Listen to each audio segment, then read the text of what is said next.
सोने की फी तोला कीमत में मजीद सैकड़ों रुपए की कमी हो गई। All Pakistan James and jewellers association के मुताबिक मुल्क में सोने की फी तोला कीमत में 2000 रुपए की कमी हुई है।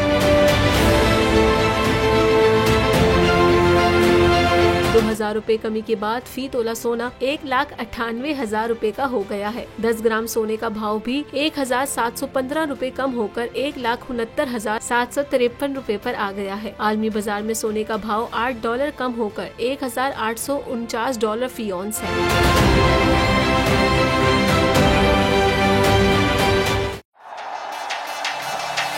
जिंदगी एक मैदान है और PSL 8 में हर टीम को छूना आसमान है।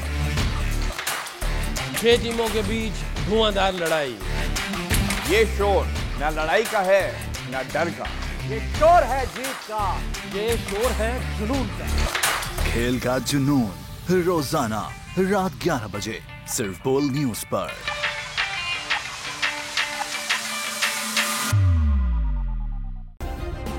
सब्सक्राइब करें और बेल दबाएं ताकि कोई खबर रह न जाए।